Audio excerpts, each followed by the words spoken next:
Bagaimana kita bisa kuliah? Yuk cari tahu. Stisnu Nusantara jawabannya seru. Spirituality and local wisdom high. Penuh ilmu terbang menembus langit biru. Hukum ekonomi Islam ada di sini. Hukum keluarga Islam penuh harmoni. Manajemen bisnis syariah canggih banget. Ilmu yang didapat gak pernah bakal tight. Kuliah di Stisnu Nusantara aja. Di sini kamu ngejar mimpi tiada dua. Pendidikan Islam selalu terdepan. Bangun masa depan penuh harapan. Politik pemikiran Islam jadi pilihan. Pelajari dunia dengan pandangan luas. Kampus penuh nuansa kebanggaan. Jadi orang pintar dari generasi penerus. Jiwa kita menyatu dalam harmoni. Dengan ilmu pengetahuan yang murni. Stisnu Nusantara jadi saksi. Pendidikan hebat untuk hari nanti. Kuliah di Stisnu Nusantara aja. Di sini kamu ngejar mimpi tiada dua. Pendidikan Islam selalu terdepan. Bangun masa depan penuh harapan.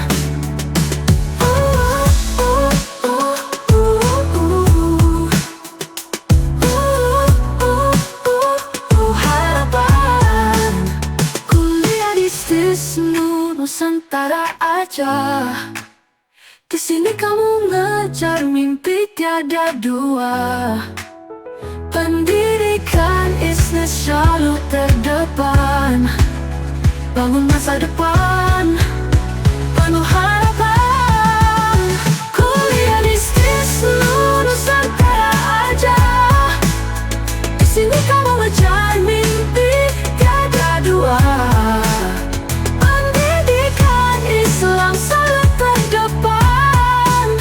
Bangun masa depan penuh harapan.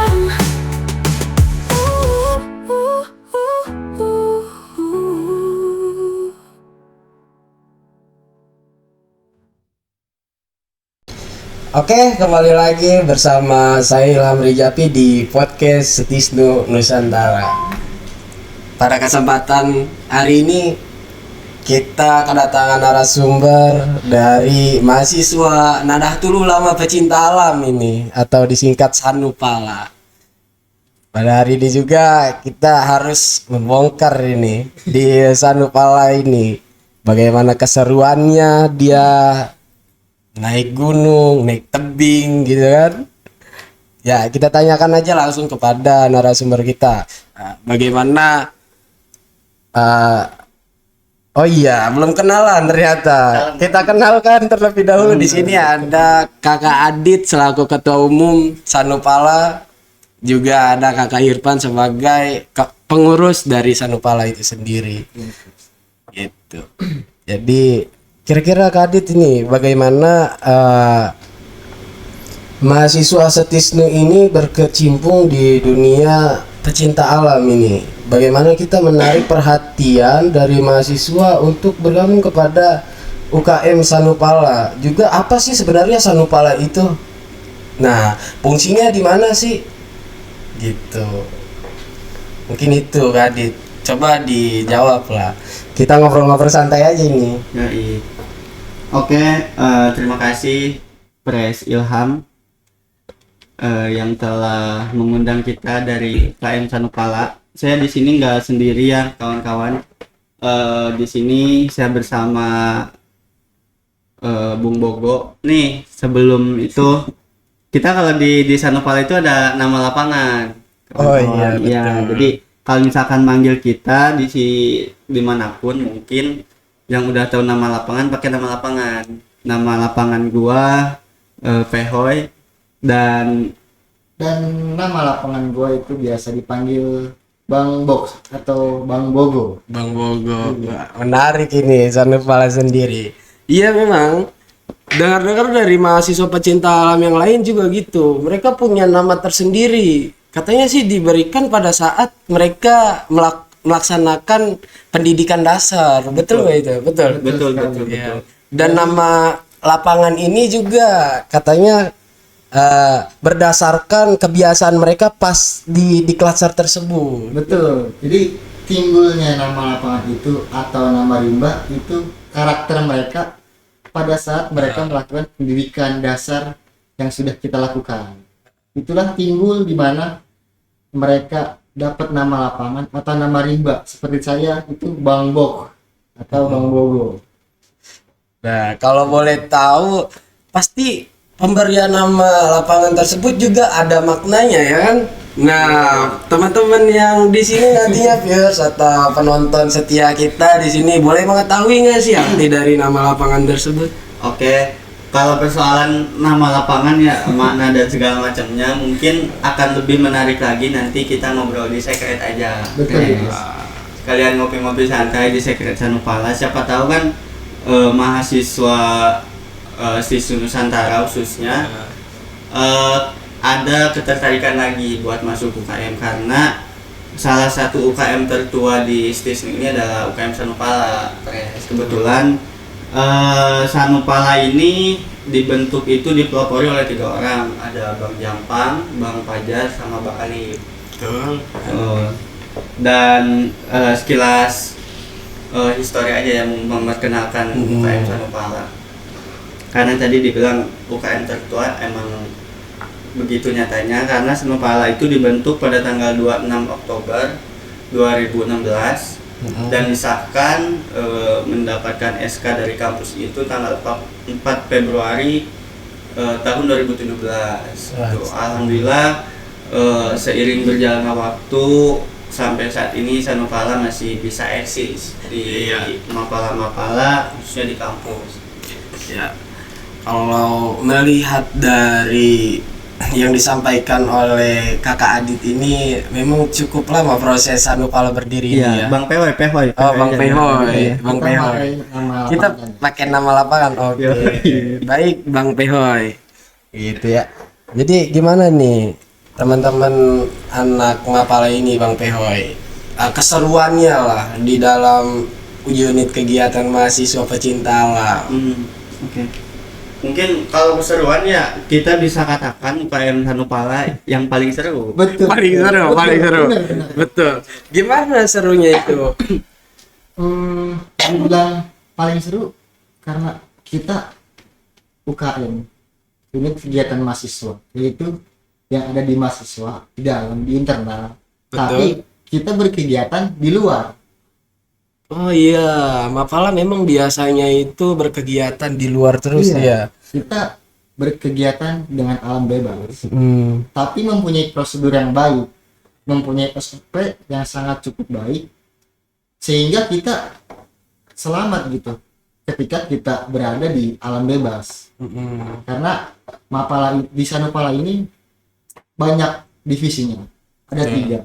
Yang pertama itu lingkungan hidup, yang kedua rock climbing, dan yang ketiga gunung hutan.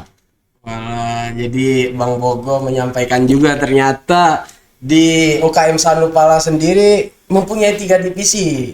Yang pertama ada lingkungan hidup, gunung hutan, juga rock climbing. Mungkin kan agak samar-samar juga nih Bang Bogo. Maksudnya rock climbing itu apa sih gitu kan, lingkungan hidup itu apa, dan gunung hutan itu apa, dan kita ngapain ketika berada di dalam divisi tersebut gitu.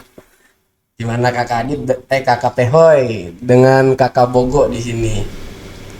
Oke.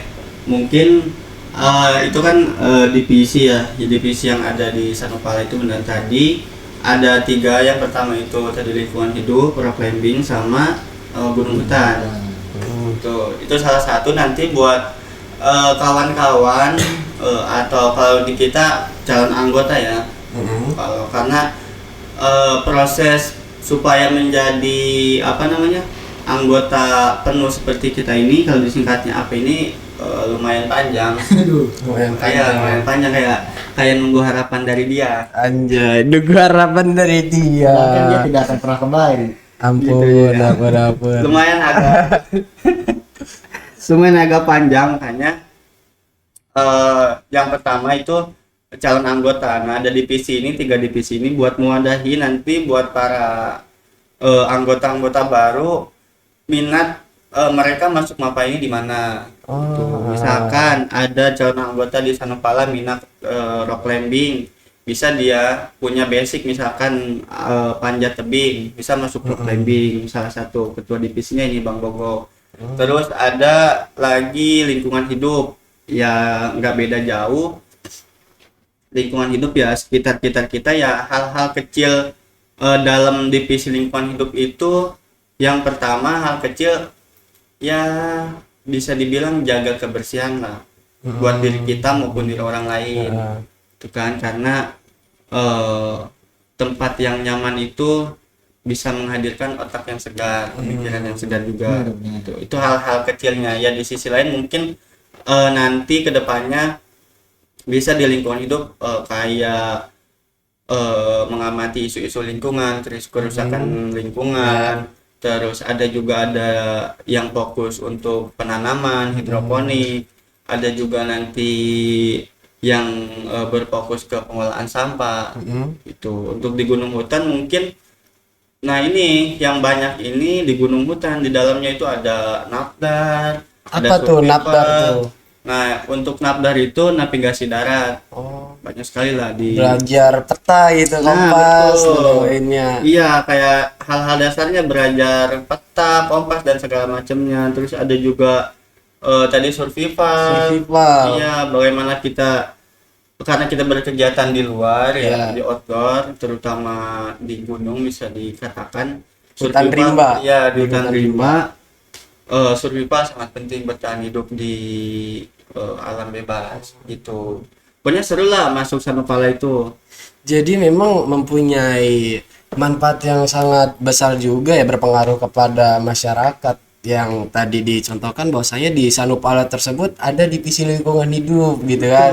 Terus juga di gunung hutannya bagaimana teman-teman nih ya di luaran sana yang hobinya mendaki gunung kan, agar tidak tersesat gitu. Kalau masuk Sanopala. Nah, agar tidak tersesat. Jadi memang ada edukasi ya, edukasi juga pembekalan materi-materi yang akan disebarluaskan kepada calon anggota. Betul. Nah, sama ini ya, kalau bagi diri saya pribadi ya, untuk kan biasanya di luaran sana tuh kayak saya sering ngobrol sama maba-maba di Sisnu. Iya, betul. Gimana? Pengen naik gunung dan segala macam. Kan. Kalau menurut saya naik gunung itu bagi diri saya pribadi, naik gunung dan sampai puncak itu bonus. Yang paling penting itu adalah bagaimana kita naik dan turun dari gunung itu dengan selamat. Betul. Iya. Tuh, karena itu kan butuh pembekalan dan segala macam. Nah di Sanopala tuh diajarin persoalan seperti itu. Betul. Apalagi ya Kak Adit sekarang itu banyak memang pendaki-pendaki FOMO teman-teman. Jadi dia hanya mengikuti tren di TikTok maupun di Instagram, dia tertarik untuk naik gunung gitu kan. Tapi mereka tidak mempunyai dasar sama sekali, dan pada akhirnya kan mereka banyak tuh berita-berita di Montenisia gitu ya kan, yang pada tersesat terus di rescue, ditolongin kan. Itu nantinya akan menjadi suatu permasalahan di mana ya tadi kayak tersesat di gunung, kelaparan di gunung, apalagi hipotermia. Nah di Sanopala sendiri memang kan tadi dibekali kan kayak hipotermia, bagaimana pengobatannya, langkah selanjutnya gimana gitu. Gimana Kakak Adit nih untuk menanggapi hal tersebut, pendaki-pendaki FOMO ini? Ya, karena mungkin sekarang banyak ya, mungkin juga marak di sosial media, lihat apalagi di TikTok ya banyak. Iya banyak, betul. Yang diliatin di TikTok itu kan keindahannya pas sampai puncak. Ya kan.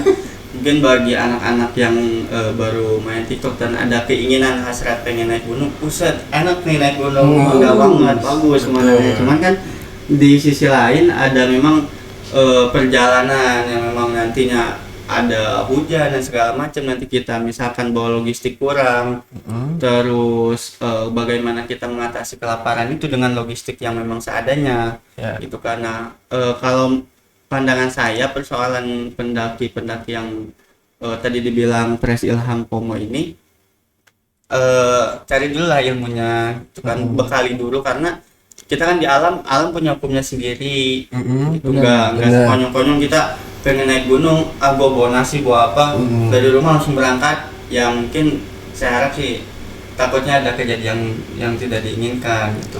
Kalau pandangan saya ya bekali dulu lah, setidaknya dengan supaya cara kita selamat naik gunung sampai turun gunung gitu. Betul. Ya gitu Kakak Adit, Kakak Pehoy gitu.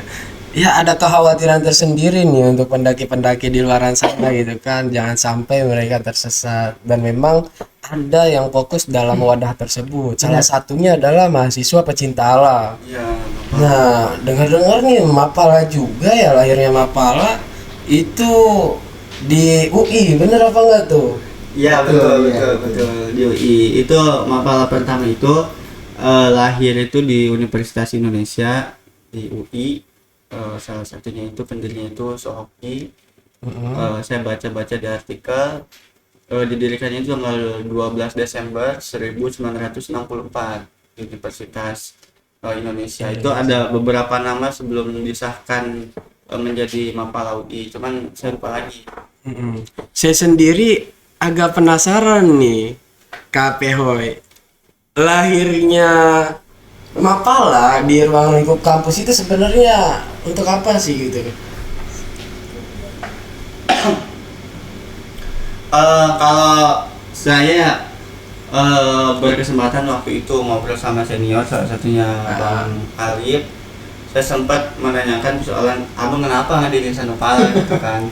Iya. gitu kita ngobrol. Iya, karena Bang Alif kan punya kafe sekarang, dia kita lagi main di sono, abang kenapa ngedirin Sanupala gitu kan? Dia jawab, gua iseng, dia iseng, gitu. Dia juga sempat kaget, gue nggak nyangka katanya organisasi yang gue diriin dulu di kampus sampai saat ini bisa bertahan.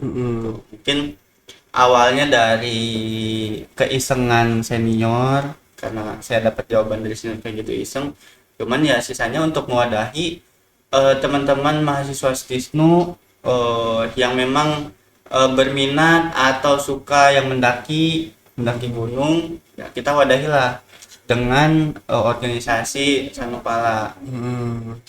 Karena itu tadi ya, ternyata memang banyak banget manfaat masuk di Mapala itu sendiri. Cuma itu kan lahirnya Sanupala ya. Tapi kalau lahirnya Mapala di UI sendiri itu bagaimana? Mungkin Kakak Pehoy atau Kakak Bogo ini mengetahui dalam bukunya Sogi mungkin atau apa gitu. Diceritakan secara singkat lah lahirnya Mapala itu.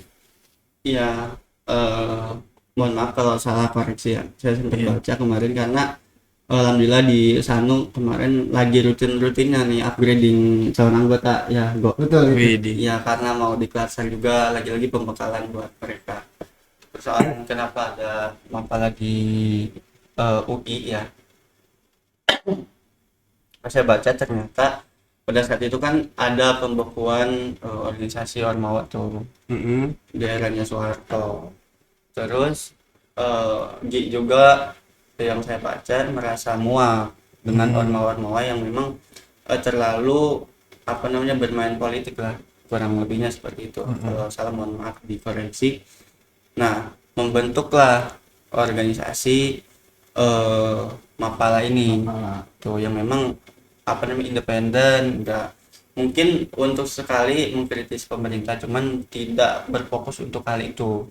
Lagi-lagi untuk mewadahi kawan-kawan pada saat itu untuk yang memang suka naik gunung tuh, dan segala macamnya, dibentuklah Mapala. Ya kurang lebihnya seperti itulah. Iya. Dan keseruannya sih bagaimana gitu ketika kita masuk dalam wadah ini nih, wadah mahasiswa pecinta alam. mungkin diceritakan pada kakak Beho yang tadi bahwa saya ketua divisi rock climbing. Kita bahas ini. Kayaknya asik nih panjat-panjat tebing gitu kan, sama-sama kayak panjat impian gitu. Panjat cita-cita gitu. Gimana coba? Kalau di sana ini bapaknya rock climbing. Bapaknya rock Bapak rock climbing. climbing. Iya, Bapak Climbing. Sedikit keseruan sih, bukan sedikit sih. Memang banyak.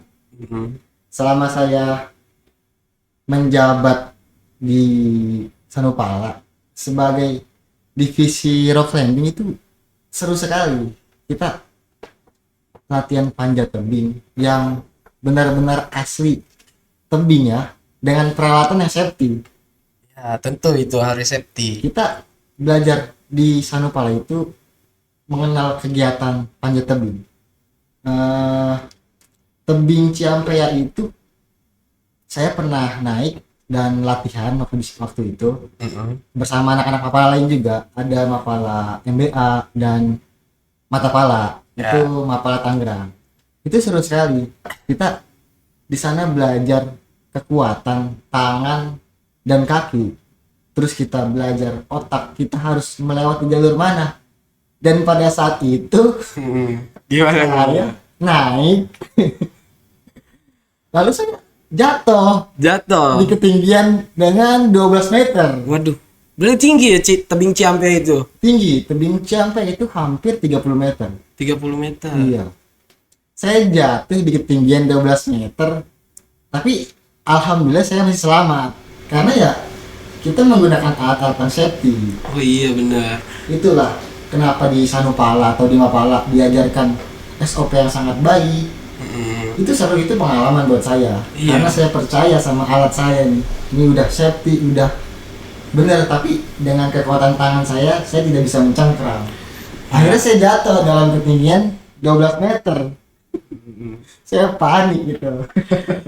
Tapi memang divisi rock climbing ini adalah divisi olahraga ya. Fokus pada bakat mungkin ya. Iya, Bisa betul. dibilang fokus pada bakat dari calon anggota atau anggotanya. Iya. Ya dimana difokuskan untuk biasanya ada tuh lomba panjat tebing. Ya, memang kita di divisi rock climbing juga, atau biasanya olahraga itu ada yang namanya FTI. FTI. Iya, Federasi Tebing Panjat Indonesia. Mm-mm. Kita yang mempunyai cikal bakat dalam memanjat rock climbing itu kita bisa salurkan ilmu kita ke atlet-atlet. Oh iya, ada atlet-atlet ya. Iya, kita bisa mendaftarkan, kita bisa mencalonkan sebagai atlet panjat tebing. Sekarang udah banyak di Indonesia ataupun di Tangerang itu atlet-atlet dari Mapala. Betul. Dan saya pun pernah mengikuti lomba mewakili Sanupala di Unispa Bekasi, Tapak Giri, Mapala Tapak Giri. Tapi saya belum dikasih keberuntungan untuk menjadi juara. Nggak apa-apa. Iya. Jadi kan memang Itu sekedar pengalaman saya. ya betul. Harus dicoba memang. Benar, memang harus dicoba. Harus dicoba. Kali aja gitu kan beruntung dapat juara satu Iya, terakhir amin. ya kan. Bisa mengangkat nama. Ya, mengangkat nama kampus kita sendiri. Betul. Betul. Saya sih ininya di Sanupala ini atau di Wisnu itu mengadakan lah agar Oh. anak-anak Sanupala ini bisa berlatihan dengan giat, melatih divisinya, karena kan kita tidak tahu kemampuan mereka. Benar. Jadi ada harapan tersendiri Betul, dari betul. Sanupala. Iya, betul. Ingin mengadakan di kampus Setisnu itu ada wall climbingnya. Iya. Jadi memang kemarin tuh sempat ada yang cerita bahwa saya Sanupala ini kalau latihan di Unis mulu gitu kan, di Mapala Benteng Alam. Karena salah satu di Tangerang itu yang mempunyai wall adalah Mapala Benteng Alam. Betul. Di Unis, kampus Betul, Unis. iya. Jadi kita nebeng lagi gitu kan. Kita kalau latihan ya memang kesana, gabung sama anak Mapala lain, kita silaturahmi, kita cari relasi sama anak-anak Mapala. Karena di Unis memang sudah mempunyai kegiatan-kegiatan rock climbing. Di sentral juga di Unis. Oh iya benar. Ya itulah ya harapan dari Sanopala tuh ya. Betul sekali. Kita pengen banget tuh mempunyai warga, mudah-mudahan setahun ke depan lah kita Ya beberapa tahun ke depan Ya. gitu kan. mudah-mudahan kita dapat itu. Dan itu juga tuh salah satu ada pertanyaannya memang sedikit menyentuh.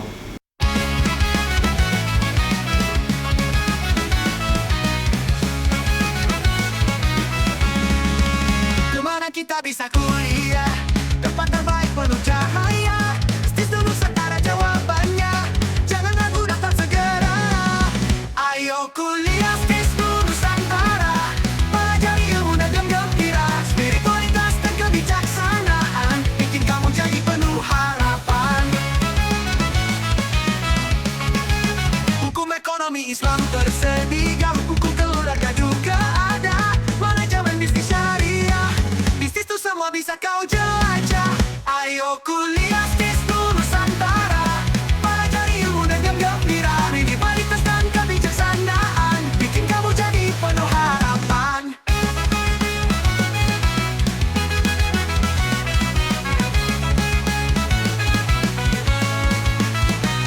Kumpul hijau penuh sejarah. Tempat kita bernalar indah. Jernih pikiran cerah masa depan. Stisnu kan jadi tempat andalan.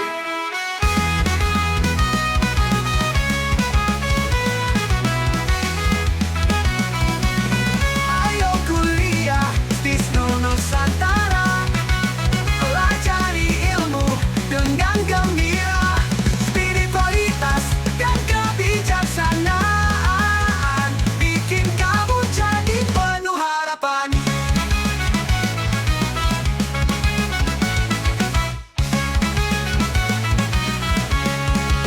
Hukum ekonomi Islam tersedia. Hukum keluarga juga ada. Manajemen bisnis syariah.